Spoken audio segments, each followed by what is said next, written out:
Alors, bonjour à tous, c'est David. Bonjour, bonjour. Aujourd'hui, nous allons parler de traumatisme historique, du traumatisme historique. Alors, dans le vif du sujet, qu'est-ce que le traumatisme historique? On va simplement décomposer les deux termes, évidemment. Il y a traumatisme et il y a historique. Tout d'abord, traumatisme. Qu'est-ce qu'un traumatisme?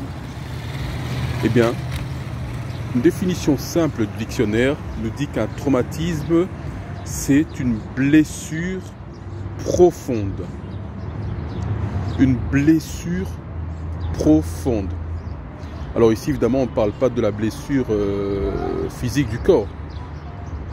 Mais on parle de la blessure intérieure, de la blessure de l'âme, ce qui est encore d'autant plus grave. C'est une profonde blessure. C'est ça un traumatisme. Historique. Dans historique, il y a histoire. Et qui dit histoire met un cadre. Qui dit histoire met un lieu. Qui dit histoire met un décor, met un environnement, met des personnes. Et donc un traumatisme historique, c'est quoi? C'est une blessure profonde de l'âme qui a été causée par des personnes, par des choses, par des lieux, par des endroits. Et cette blessure profonde a de l'impact sur la personne qui a subi ces blessures profondes. A de l'impact quand la personne subit ces blessures profondes, mais continue également à avoir de l'impact au courant de la vie de cette personne, tant que ces blessures profondes n'ont pas été traitées. On prend l'exemple simple du sportif de haut niveau, pour ceux qui l'ont été. Quand un sportif de haut niveau est blessé, avant qu'il puisse retrouver son état de forme normal, qu'est-ce qu'on fait? Il faut d'abord qu'il soit guéri de sa blessure. Sinon, il ne pourra pas évoluer à son état de forme optimale. Et pour certains sportifs, ils ont dû abandonner leur carrière. Pourquoi? Parce qu'après la blessure, ils n'ont jamais pu être guéris. Et donc, ils n'ont jamais retrouvé leur état de forme optimale. Ou alors, ils sont revenus trop vite, donc mal guéris, et ça a empiré les choses. Dans la vraie vie, quel parallélisme on peut faire? Une personne qui est traumatisée, qui a des blessures profondes dues à son histoire, ne pourra jamais se comporter normalement. Fera toujours des choses bizarres, aura des attitudes bizarres, aura des réactions bizarres, dira des choses bizarres. Et en réalité, quand vous observez dans la vraie vie, il y a 80% de personnes qui sont sujets au traumatisme historique. Ce qui veut dire qu'il n'y a que 20% des personnes qui ont vaincu leur traumatisme, qui sont véritablement guéries. Pourquoi? Parce qu'ils ont traité le traumatisme. Et la majorité des personnes se promènent comme ça avec des blessures intérieures qui n'ont jamais traité, les personnes qu'elles n'ont jamais traitées. Et ça se revoit, ça se ressent dans leur façon d'être avec elles-mêmes, mais également dans leur façon de se comporter avec les autres en société. Que cela soit avec les plus proches qui sont les membres de famille, donc l'époux, l'épouse, les enfants, mais dans le cadre du travail, dans le cadre par exemple des collègues, dans les études, dans le cadre social tout simplement. Parce que ces choses n'ont jamais été guéries. Elles ne veulent pas en parler, ces personnes qui ont sujet de ces problèmes, de ces traumatismes historiques, ne veulent pas en parler. Parce que c'est un choc très profond. Elles ne veulent pas faire face à leur peur. Elles sont tétanisées, terrorisées par cela.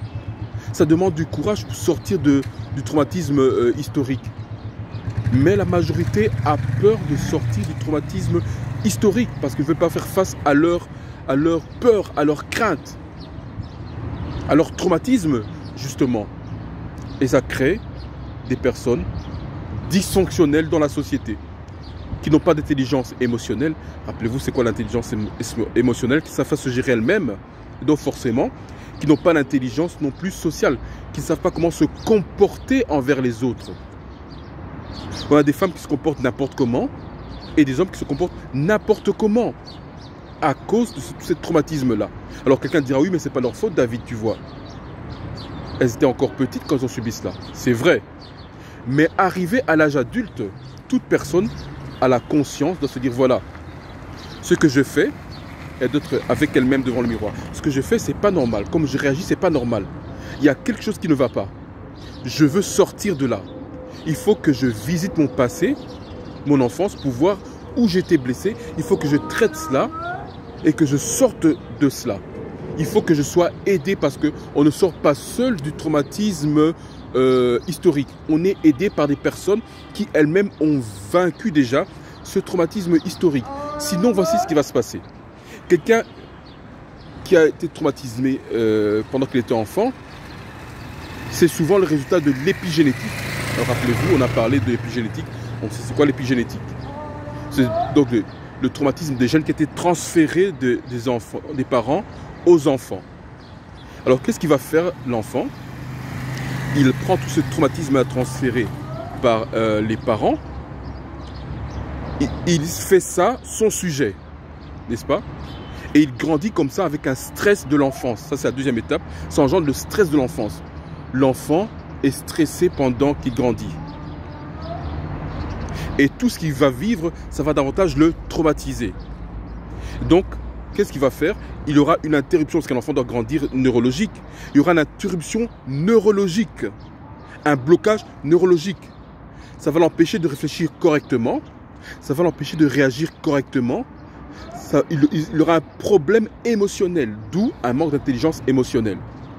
Et comme vous le savez, un manque d'intelligence émotionnelle va entraîner quoi? Un manque d'intelligence sociale. Il ne sait pas qui il est réellement. Il va mal se comporter envers les autres, c'est normal. Et il prendra les mauvaises décisions, systématiquement les mauvaises décisions sous l'effet de l'émotion. Il fera les mauvaises choses, ou bien elle fera les mauvais choix. Et même des choix dangereux pour sa santé. C'est comme ça que pour certains, la personne va beaucoup manger. Avec une prise de poids et tout ce que ça peut engendrer comme maladie ou prendre d'autres décisions. Mais chaque fois, les plus mauvaises décisions sous le coup de l'émotion. Et certaines peuvent entraîner la mort, une mort prématurée. C'est donc très important de faire ce voyage-là en arrière, n'est-ce pas? De visiter son passé, se dire mais pourquoi je me comporte comme ça? Pourquoi je réagis comme ça? Qu'est-ce qui me fait exactement peur? J'ai peur de quoi? Pourquoi je fais ça? Pourquoi je pense comme ça? Pourquoi je réfléchis comme ça? Qu'est-ce qui ne va pas avec moi? Mais il faut être honnête, franc et avoir ce courage-là de faire ce voyage. Parce que ça fait peur d'être seul avec soi-même. Beaucoup aiment toujours être entourés parce que ça fait peur d'être seul avec soi-même. Ça fait peur d'avoir la réalité de soi-même. Mais pour être des adultes équilibrés, nous devons tous passer par là. C'est un passage obligatoire pour être équilibré. Sinon, on sera toujours sujet à son traumatisme historique et c'est reparti avec l'épigénétique pour les générations en génération. On va transmettre ça à nos enfants et ainsi de suite. C'est comme ça que vous voyez que dans les familles, on devient de pire, on va de mal en pire. Et c'est pour ça que vous voyez que quelqu'un qui n'a pas géré son sujet, son traumatisme historique, en grandissant, la personne devient pire. En grandissant, la personne prend de l'âge mais devient plus enfant encore qu'avant. C'est comme ça qu'on se retrouve avec des adultes, 50, 60 ans, des hommes 50, 60 ans. Mais quand vous regardez, sont des enfants en fait. Ils réfléchissent comme des enfants, ils parlent comme des enfants et ils agissent comme des enfants. Et donc c'est très important que chacun de nous doit passer par la victoire sur son traumatisme historique. À la prochaine.